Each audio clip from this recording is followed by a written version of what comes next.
삶 살아가기를 간절히 기도합니다. 우리가 성경을 읽다가 같은 사건에 대해서, 같은 일에 대해서 서로 다르게 기록한 것을 발견하게 되면 우리는 적지 않게 당황을 하게 됩니다. 성경의 이야기가 같은 일임에도 불구하고 다르다는 것도 놀라운 일인데, 더 놀라운 것은 그렇게 다른 것, 불일치의 일들이 성경 안에는 우리가 생각하는 것보다 훨씬 더 많다는 사실입니다. 오늘 우리가 읽은 창세기 말씀도 이것을 또 한 번 우리에게 보여주고 있습니다. 즉, 성경에는 우리가 유심히 읽어보면 창조에 관한 이야기가 두 가지로 기록되어 있다는 사실을 발견합니다. 하나는 창세기 1장 1절에서 2장 4절까지의 말씀이고, 또 하나의 창조 이야기는 2장 4절 후반부부터 25절까지의 이야기입니다. 우리는 막연하게 그 이야기가 같은 이야기라고 알고 있지만, 그러나 자세히 읽어보면 이 두 이야기는 완전히 다른 이야기를 알 수가 있습니다. 첫 번째 창조 이야기는 어려운 말로 피문서라고 하는데, 제사장 문서라고 하는데, 이 이야기의 배경은 이스라엘 백성이 바빌론의 포로로 끌려갔을 때의 일들을 배경 삼아 기록된 이야기입니다. 이 창조 이야기의 가장 큰 특징은 창조가 어떤 순서대로 창조되었음을 전하고 있다는 사실입니다. 예를 들면 하나님은 첫째 날에 빛을 만드셨고, 둘째 날에 하늘과 궁창, 즉 창조를 만드셨고, 이런 식으로 해서 창조가 진행되고 있다가 여섯째 날에 우리 인간을 만드셨고, 그리고 맨 마지막 날에 하나님께서는 안식을 하셨다라고 기록하고 있습니다. 이 이야기에서 하나님의 창조는 혼돈과 공허함과 어두움에서부터 시작됩니다. 혼돈과 공허함과 어두움을 우리는 모르기 때문에 이것을 가르쳐서 전통적으로 우리는 하나님의 창조는 무에서부터 시작되었다, nothing에서부터 시작되었다라고 그렇게 말을 하기도 합니다. 더 나아가서 이 혼돈과 공허함과 어두움은 상징적으로 이 이야기의 배경인 바빌론의 포로기의 삶을 의미한다라고 해석을 하기도 하지요. 여러분, 이 이야기에서 중요한 것은 하나님이 천지창조를, 특별히 우리 인간을 무엇으로 만드셨는가가 중요합니다. 하나님께서 우리 인간을 하나님의 다바르, 말씀으로 만드셨다는 겁니다. 하나님이 가라사대 빛이 있으라 하니 빛이 생기는 거지요. 하나님이 말씀으로 만드셨습니다.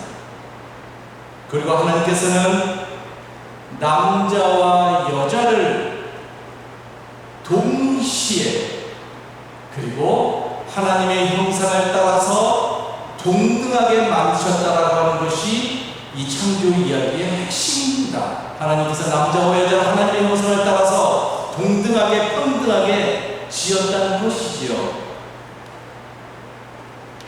이에 반해서 두 번째 창조 이야기는 창세기 2장 4절부터 25절까지 나오는 두 번째 창조 이야기는 완전히 다른 이야기로, 그리고 내용도 너무나 다른 것을 보게 됩니다.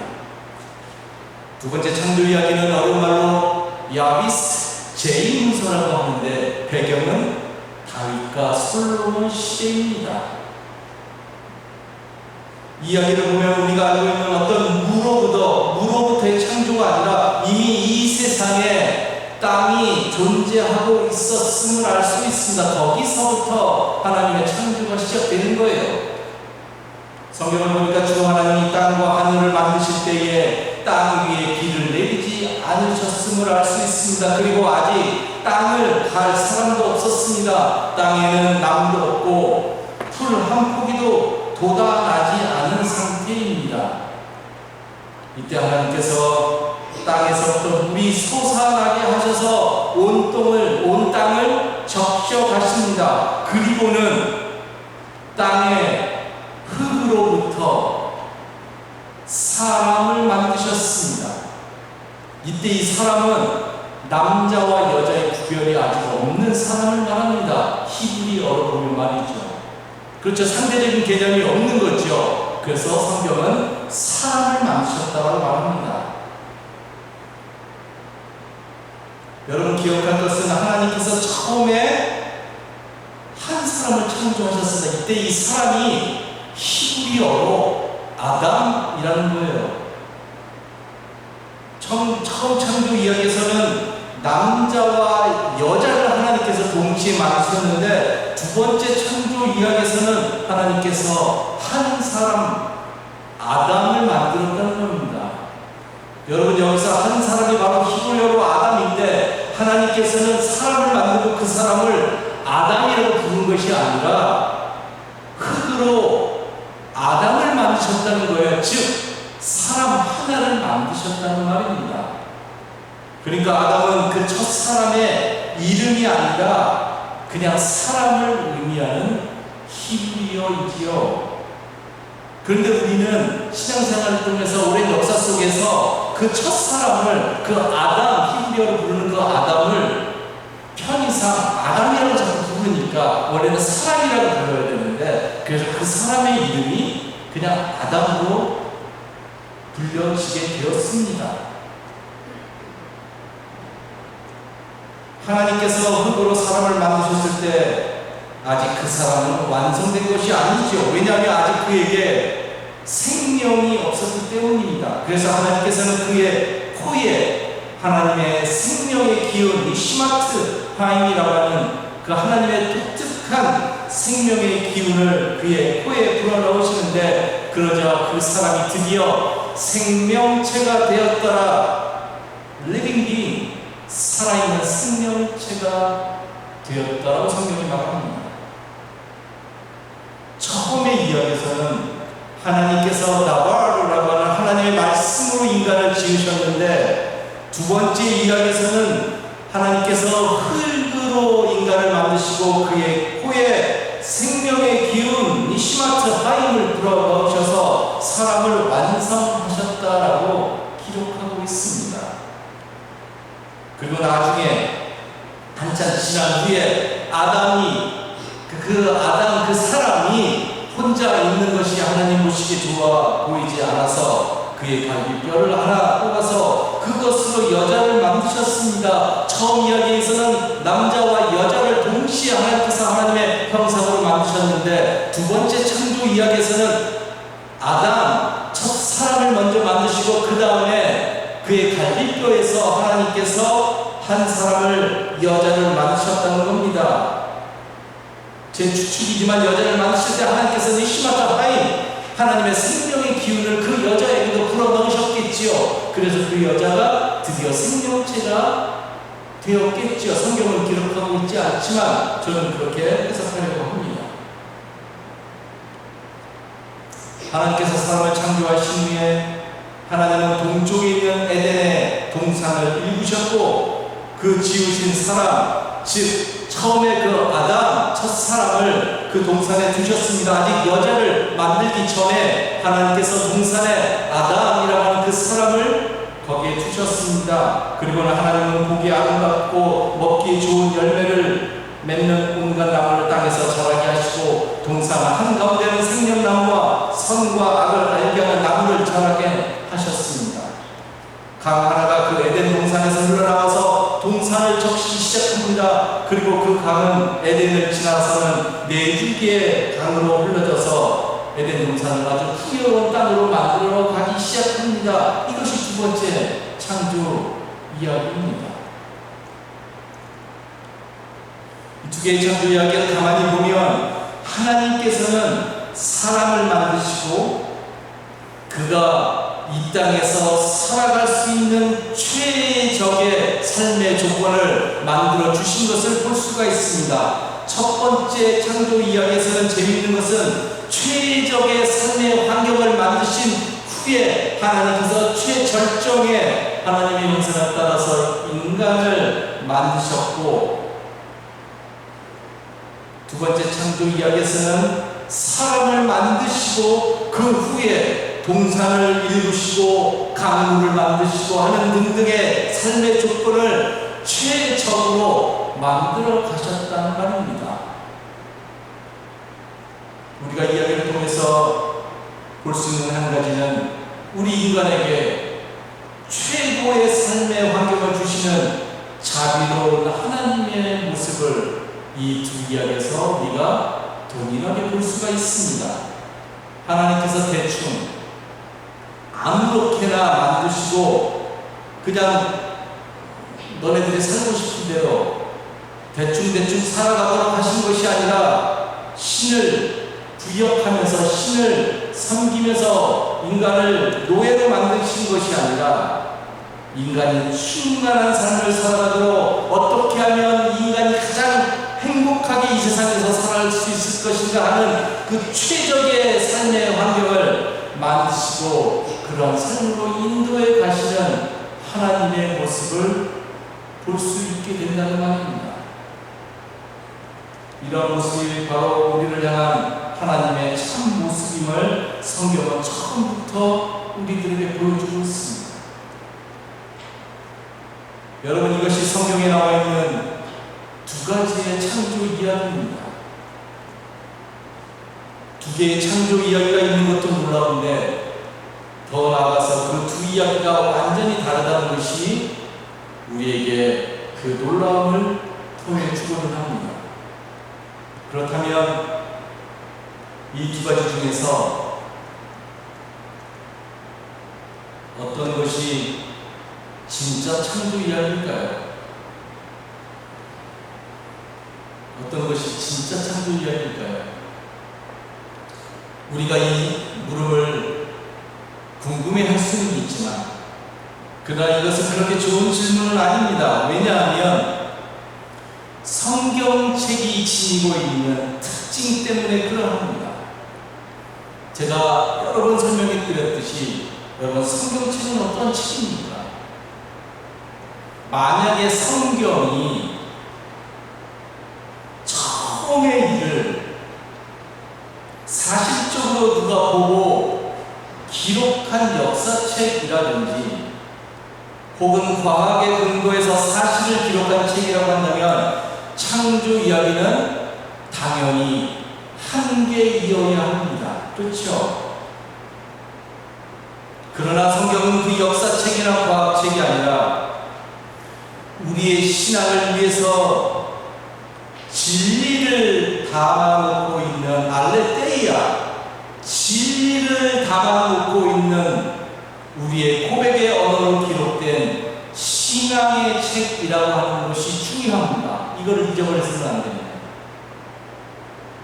그리고 진리라고 하는 것은 그 알레테이아라고 하는 것은 여러분 팩트를 전달하고 있는 것을 목적으로 삼지 않아요.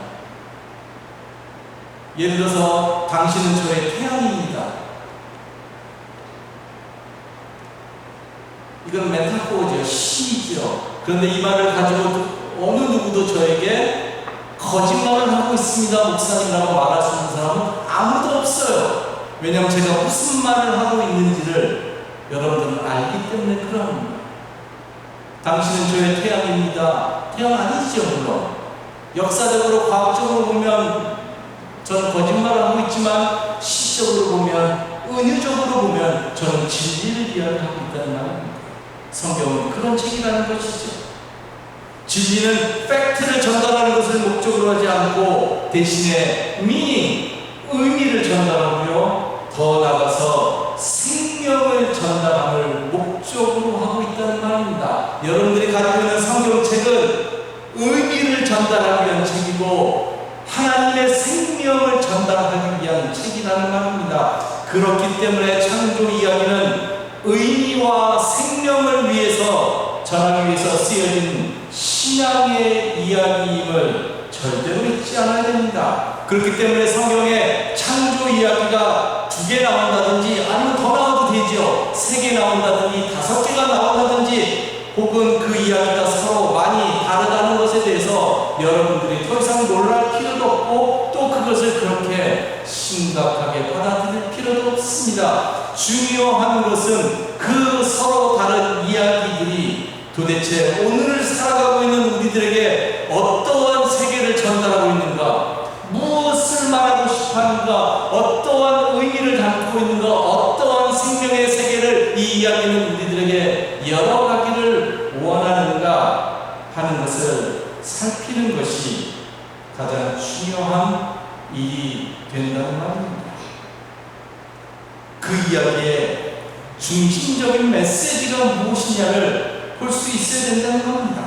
그렇다면 오늘 그 각각의 창조 이야기에서 하나님께서 우리 인간을 처음에 하나님의 나바로 말씀으로 만드셨고, 혹은 하나님께서 흙으로 만드신 후에 하나님의 생기를 불어넣어서 우리 인간을 만드셨다는 것은 결국에 여러분 무엇을 말하려고 하는 걸까요? 어떠한 의미를 전달하려고 하는 걸까요? 어떠한 생명의 세계가 그 안에 있는 것일까요? 이거를 풀어낼 수 있어야 된다는 말입니다. 이게 진짜 성경을 읽어내는 사람들의 모습인 것이지요. 여러분, 하나님이 말씀으로 우리를 만드셨다고 했을 때 그 말씀을 히브리어로는 나바르라고 하는 것인데, 여러분 그 나바르라고 하는 그 말씀은 한마디로 말하면 하나님의 정신을 말하는 거예요. 말씀이 곧 하나님의 정신이고, 그 말씀과 정신은 서로 분리할 수가 없어요. 여러분, 우리의 말은 우리의 정신을 담고 나올 때도 있지만, 그러나 그렇지 않을 때도 있어요. 그러니까 우리의 말만 가지고는 그 사람의 정신이 무엇인지 몰라요. 왜? 우리 인간의 연약함이 거기에 있기 때문에 그렇죠. 그런데 하나님은 그렇지 않아요. 하나님은 말과 정신이 분리될 수가 없어요. 그래서 하나님의 말씀은 곧 정신인 것이지요. 중요한 것은 하나님이 그 정신을 어떻게 하셨더라? 예, 우리에게 주셨다는 겁니다. 하나님의 정신을 하나님은 하나님만 가지실 수도 있으셨는데, 하나님의 정신을 하나님만 지니신 것이 아니라 성경이 말하는 것은 그 귀한 것을 우리 인간에게 아낌없이 나눠 주셨다는 말입니다. 이게 하나님의 모습이었다는 거예요. 여러분, 또한 하나님의 생기는 무엇입니까? 두 번째 창조 이야기에서 니시마트 하임, 하나님의 그 생명의 기운은 무엇일까요? 하나님의 숨결이지요. 하나님의 호흡이죠. 하나님의 기운이시죠. 하나님의 영을 말하는 겁니다. 이 생기를 다른 말로는 하나님의 영과 하나님의 바람을 의미하는 루아흐라고 바꿔서 이야기해도 될 것입니다. 하나님의 생명의 바람이라는 겁니다. 하나님께서 하나님의 생명의 바람, 하나님의 영을 우리 안에 불어넣어 주셨다는 말입니다. 그래서 우리 안에 하나님의 영이 살아서 계실 수 있게 된 것이죠. 여러분, 우리가 영적인 존재라고 그러잖아요. 그 말의 의미는 하나님의 영이 처음부터 우리에게 주어졌기 때문에 가능한 것이지요. 그렇다면 하나님이 우리를 하나님의 말씀으로, 하나님의 정신으로 혹은 생기를 불어넣어서 창조했다는 것은 무엇을 말하고 무엇을 보여주고자 하는 것일까요? 예, 딱 한 가지예요. 우리 인간이 하나님처럼 신성하고 고귀한 존재라는 것을 성경은 선포하고 있는 겁니다. 하나님의 그 거룩함, 하나님의 그 신성함을 하나님 홀로 지니시지 않으시고, 하나님의 형상대로 혹은 하나님의 숨결을 우리 인간에게 불어넣어 주심으로 우리 역시 이 땅에서 하나님처럼 신성하고 거룩하고 고귀한 존재로 살아가게 하셨다는 말입니다. 우리가 상상할 수 없을 만큼 귀한 존재로 지음을 받았다는 것을 보여주는 겁니다. 하나님께서 아무렇게나 대충 우리를 창조하지 않았다는 것입니다. 그렇기 때문에 여러분, 우리의 고귀함이 우리로부터 혹은 다른 사람으로부터 오는 것이 아니라 오직 우리를 그러한 존재로, 그러한 고귀한 존재로 하나님께서 만드셨기 때문에 가능하다는 사실입니다. 여러분, 어느 힘 있는 사람이, 어느 능력 있는 사람이, 그 사람이 설령 대통령이라 할지라도 우리를 고귀한 사람으로 이 땅에서 만들어 줄 수 없습니다. 우리의 부모나 혹은 우리의 친구나 혹은 다른 그 무엇이 우리의 고귀함을 결정하는 것이 아니라는 말입니다. 다른 사람이 우리를 귀하다고 해서 내가 귀해지는 것도 아니고요. 반대로 다른 사람이 우리를 귀하지 않게 대한다고 해서 우리의 삶이 그때부터 귀해지지 않는 것이 아니라는 말입니다.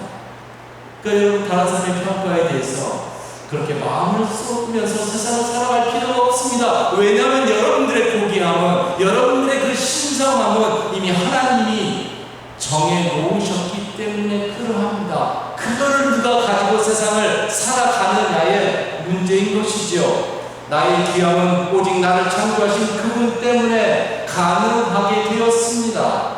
우리를 지으시고 신적인 고귀함을 그대로 우리에게 부어주셨기 때문에 우리가 이 땅에서 진정으로 귀한 인생으로 살아갈 수 있게 되었다는 말입니다. 이것이 바로 창조의 이야기를 통해서 우리에게 궁극적으로 선포하려고 하는 가장 코어 메시지, 가장 중심적인 메시지인 것입니다. 그리고 우리는 이 성경의 메시지에 대해서 늘 철저한 믿음을, 어떠한 상황에서도 나는 하나님이 가장 귀하게 여기시는 신적인 고귀함을 지닌 하나님의 사람이다라고 하는 이 철저한 믿음을 여러분들이 갖고 생활을 하셔야 합니다. 그런데 우리의 믿음이 여기서 그치는 것이 아니라 한 발 더 나아가기를 원합니다. 즉 말씀으로 지음받고 하나님의 정신으로 지음받고 하나님의 승기로 지음받은 우리가 이제부터 어떻게 살아가야 하느냐라는 의미입니다. 여러분들, 내가 고귀한 인생인 것을 알았어요. 내가 신적인 인생인 것은 알았어요. 그러면 그러한 사람들은 어떻게 살아가야 할까요? 성경은 이것에 대해서 우리에게 아주 중요한 것을 말씀하고 있습니다. 인간을 만든 후에 하나님은 이러한 말씀을 우리에게 주셨습니다. 생육하고 번성하여 땅에 충만하여라. 땅을 정복하여라. 바다의 고기와 공중의 생화와 땅 위에서 살아 움직이는 모든 생물을 다스려라. 첫 번째 창조 이야기에서의 말씀입니다. 두 번째 창조 이야기를 보니까 하나님께서 주 하나님이 사람을 데려다가 에덴 동산에 두시고 그곳을 맡아서 돌보게 하셨더라 라고 기록합니다. 여러분, 하나님은 인간에게 무엇보다도 충만하라고 말씀하셨습니다. 여러분, 여기서 이 땅에 충만하라고 하는 것은 이제부터 그래서 우리가 자녀를 많이 낳아서 사람을 많이 낳아서 우리가 사는 이 지구를 사람으로 꽉 채우라고 하는 의미는 분명 아니지요. 그저 성경을 이렇게 해석하는 사람이 없겠지요. 충만하라고 하는 것은 하나님의 말씀으로 지음받은 인간이, 하나님의 정신으로 지음받은 인간이 이 땅에서 하나님의 정신을 드러내는 생명의 일들을 충만하게 일으키면서 살아가라는 의미일 것입니다. 그리고 하나님께서는 사람을 지으신 후에 에덴 동산을 돌보라고 하셨습니다. 여러분, 하나님의 생기로 니시마트하이, 하나님의 생기가 나 안에서 살아있기 때문에 내가 영원한 존재로서 이 땅에서 살아갈 수밖에 없는데, 하나님의 생기로 지음받은 우리가 이 땅에서 살아가는 가장 독특한 삶의 모습은 성경은 돌봄이라고 이야기하는 겁니다. 서로 돌보아 주라는 겁니다. 하나님께서는 우리가 살아가는 이 에덴 이제부터 서로 돌봄의 일들을 이루면서 살아가라고 말씀하셨습니다. 이 돌봄의 영역을 우리가 얼마만큼 넓혀야 할까요?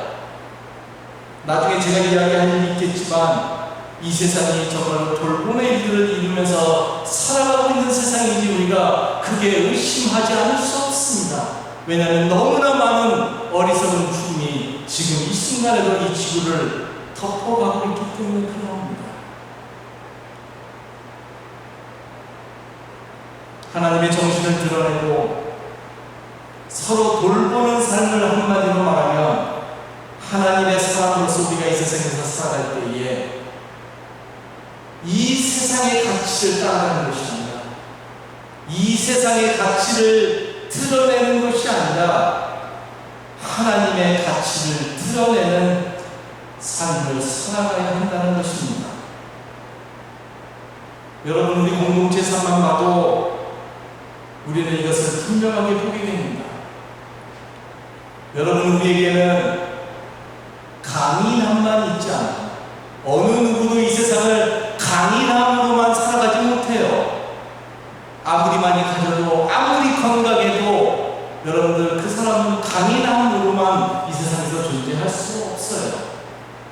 우리에게는 강인함만 있는 것이 아니라 저마다의 연약함과 그리고 아픔과 눈물과 불안함과 고통과 힘듦이 있지요. 우리가 하나님의 사람으로서 하나님의 가치를 드러내는 삶을 살아가야 하는 것은 너무나 잘 알지만, 그러나 우리가 때로 힘들고 때로 지칠 때 우리에게는 그 누군가의 기도가 필요하고요, 그 누군가의 위로가 필요하고, 그리고 그 누군가의 격려가 필요합니다.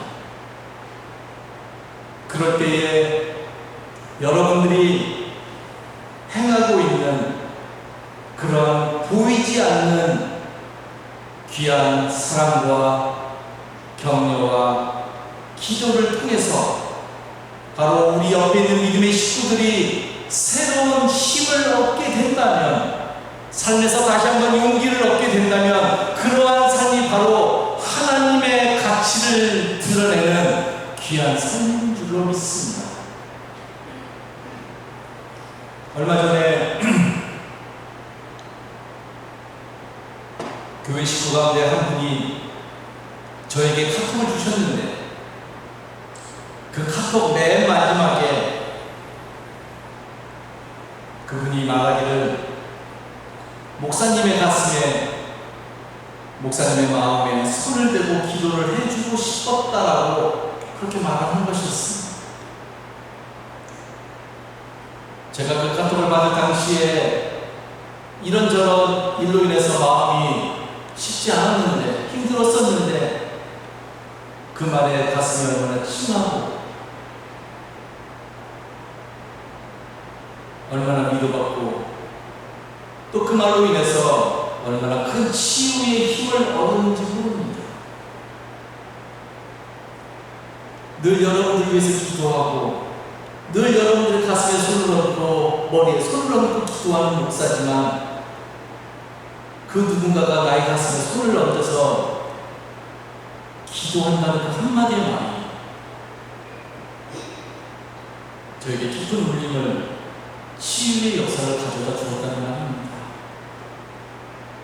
여러분, 우리가 이처럼 서로에게 큰 힘을 주는 인생으로 살아가기를 원합니다.